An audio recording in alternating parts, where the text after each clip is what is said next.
Nasihat. Oke. Alhamdulillah jamaah mushola al-istiqomah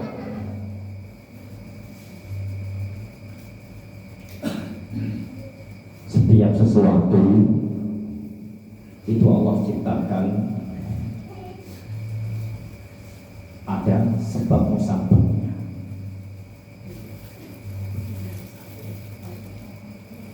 Semua orang ingin menjadi orang yang sukses, ingin menjadi orang yang bahagia, ingin mempunyai istri yang solehah, ingin mempunyai anak putra putri yang soleh-solehah, yang nurut dengan orang tuanya. Maka Rasulullah SAW bersabda, al-waladu sirru abi.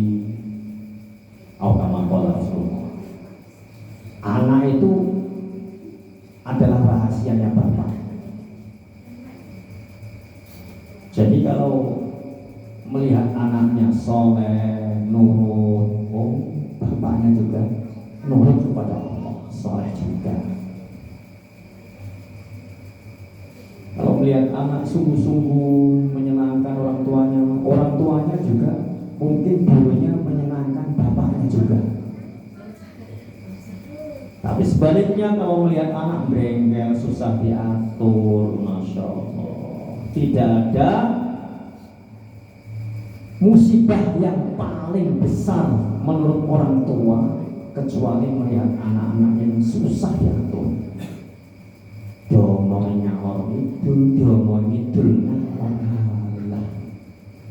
kalau sekiranya punya kambing itu kalau nakal nyerudukkan itu bisa dijual, bisa sembelih.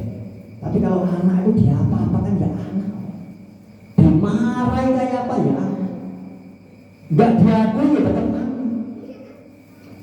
Makanya bagaimana agar mempunyai anak yang soleh, ringkes saja ya waktunya pendek. Maka di antaranya kita ini harus cinta kepada para orang yang soleh. Siapapun orangnya, apapun pekerjaannya, kalau dia cinta orang yang soleh, pasti anak-anaknya akan jadi orang-orang yang soleh.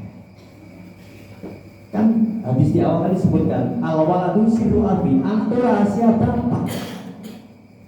Walaupun bapaknya gak paham agama, tidak kenal agama, sedikit pengetahuan agamanya, tapi kok anak-anaknya kok pintar-pintar gitu loh, ngaji PPK-nya sungguh-sungguh, kemudian pengen mondok sendiri walaupun orang tuanya nggak mampu loh pengen mondok. Akhirnya ya dengan niat yang kuat bisa mondok, kok di pondok prestasinya meningkat, pintar. Oh berarti bapaknya, orang tuanya cinta kepada para ulama, pasti. Nabi sabdakan almar'u ma'amman ahabba, seseorang itu akan dikumpulkan, akan diberikan keturunan menurut siapa yang dia cintai. Ya. Ini ada ulama, ada pak kiai, ustaz, kok anaknya pengen sekolah umum ya, kok jadi pegawai negeri. Oh berarti bapaknya juga cinta kepada pegawai negeri, pasti. Sebaliknya, oh ini pegawai negeri ya setiap hari pergi ke kantor PNS, tapi anaknya kok jadi hafid dong, masya Allah, berarti cintanya kepada ulama. Makanya syarat yang pertama itu harus cinta kepada ulama. Diceritakan dahulu yang pertama kali di India sana oleh Kiai Zero diceritakan ulama. Ada seorang yang mana dia tukang jual permen. Dia jual permen, akhirnya dia ini kalau itu ada diceritakan di daerah Baghdad ini Pak, di cerita lain lagi. Di Baghdad itu ada orang yang tukang jual permen. Tetapi ketika suatu saat melihat ada jamaah di masjid itu orang-orang yang pakai sorban, orang-orang tabligh mungkin ya, orang dakwah. Itu saking senangnya itu permennya dibagi semua gratis, nggak usah beli, saking senangnya, memberi dengan senang hati, dengan harapan Allah berikan saya anak seperti mereka. Maka beberapa tahun kemudian dia punya anak, yaitu adalah Muhammad Ismail bin Ahmad Al-Bukhari. Masya Allah, anaknya itu buta. Imam Bukhari yang meriwayatkan hadis itu dengan sebab bapak ibunya itu cintanya kepada ulama itu gak karuan. Maka Allah berikan anak jadi ulama besar. Begitu juga ceritanya Maulana Ilyas waktu dahulu daripada di India itu, karena orang tuanya itu mempunyai anak perempuan sehingga melihat jamaah di masjid itu ditanya, saking sering sama ulama, di sini masih ada yang bujang tidak? Oh ternyata sudah punya istri semua, ada satu duda sudah tua kiai. Oh nggak apa-apa, dijodohkan sama anaknya biar punya keturunan ulama. Maka akhirnya ringkas cerita, keturunannya adalah Maulana Ilyas yang mana pengarang yang penerus dakwah generasi abad yang sekarang ini. Yang sekarang kita ikuti dakwahnya itu adalah pertama kali Maulana Ilyas yang mana sebab-sebab dahulu awalnya orang tuanya pertimbangannya karena agama, karena cinta sama ulama. Yang kedua, orang kalau cinta sama ulama, dia akan menciptakan kebaikannya. Dia akan senang menciptakan kebaikan para ulama. Orang kalau cerita kebaikan berarti dia merasa orang yang diceritakan itu lebih baik. Ya. Maka sebaliknya orang yang akan diberikan keturunan para orang soleh, dia akan cinta kepada ulama dan menceritakan kebaikan ulama. Sebaliknya kalau orang menceritakan kebaikan ulama, racun. Baginya orang yang biasa saja, mukmin saja racun. Allah berfirman, ya ayyuhalladzina amanu istaibu katsiran minadh-dhann inna ba'dadh-dhanni ithmun wa la tajassasu wa la yattab ba'dukum ba'dha ayuhibbu ahadukum an ya'kula lahma akhihi maytan fakarihtumuh wattaqullaha innallaha tawwabur rahim. Wahai orang beriman, jauhilah daripada persangkaan buruk dan sering jauh sama Allah. Istanibu kathiran minadh-dhann inna ba'dadh-dhanni ithmun. Sebagian prasangka buruk itu adalah dosa, sebagian tidak apa ya, sebagian dosa. Bagaimana sebagian tidak? Kalau seseorang baru bersangka dalam hatinya, wah ini orang ini yang selalu buat orang itu masih belum berdosa, tapi hampir sudah dilarang oleh Allah. Tetapi kalau sudah diceritakan, oh itu loh orang tua itu sudah berdosa. Tapi kalau di Mekah diharamkan bersangka buruk itu dosa. Sudah bersangka saja belum diamalkan itu dosa. Coba jenengan kalau di Mekah ada orang sandalnya hilang, jenengan dalam hati pikir, wah paling sandal kok bisa hilang, itu paling gak halal. Nanti sebagai sandal jenengan hilang pasti Allah langsung balas es. Di Mekah itu baru bersangka itu udah berdosa. Wala tajassasu, dan jangan suka mencari keburukan.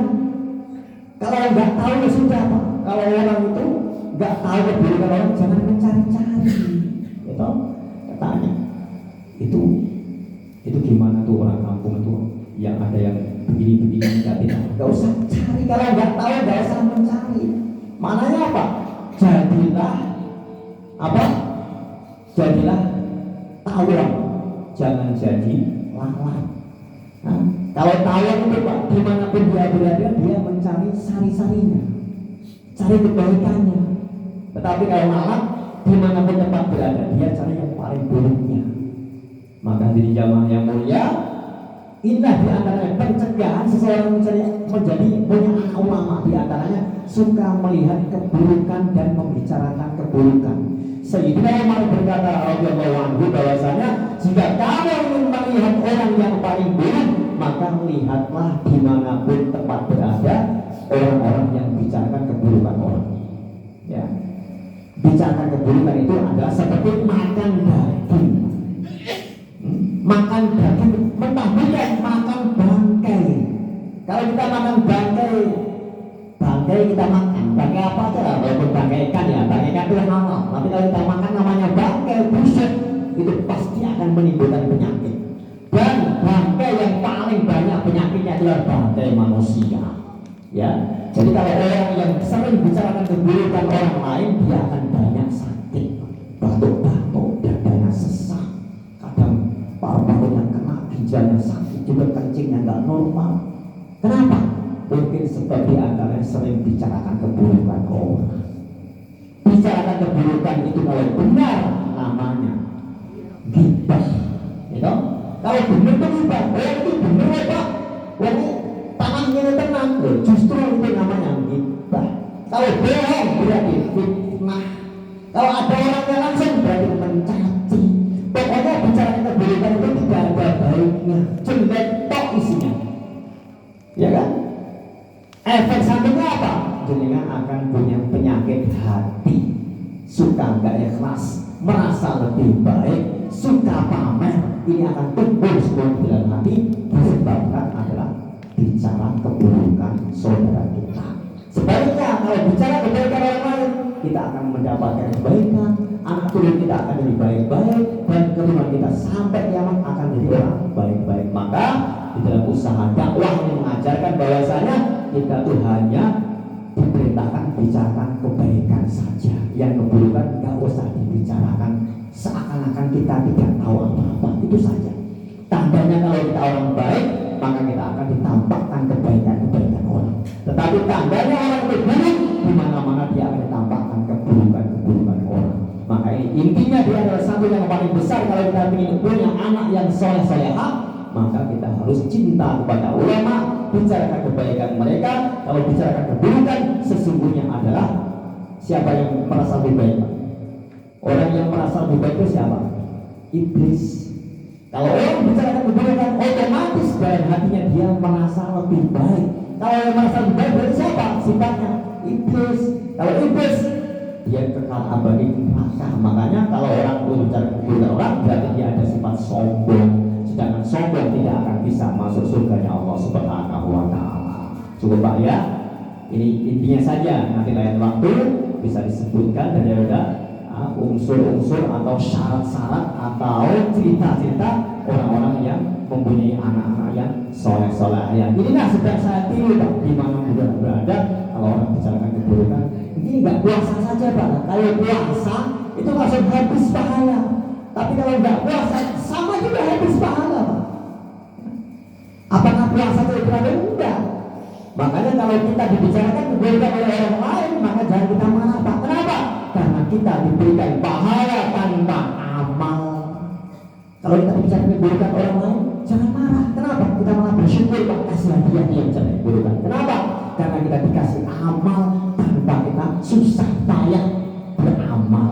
Kalau dia nggak punya amal, maka dosa kita nanti ditumpahkan oleh Allah kepada orang yang bicarakan keburukan kita. Semoga Allah menjaga kita semua daripada hal-hal tersebut, dan semoga Allah memberikan keturunan kita sampai hari kiamat menjadi orang-orang yang soleh-solehah, menyebarkan agama, meneruskan usaha Rasulullah sampai hari kiamat. Amin amin ya Rabbal alamin. Kurang lebihnya mohon maaf. Ada baiknya dari Allah, ada kekeliruan itu dari keterbatasan ilmu saya. Semoga Allah ampuni kita semua. Subhanakallahumma wa bihamdika asyhadu an la ilaha illa anta astaghfiruka wa atubu ilaik. Wassalamualaikum warahmatullahi wabarakatuh.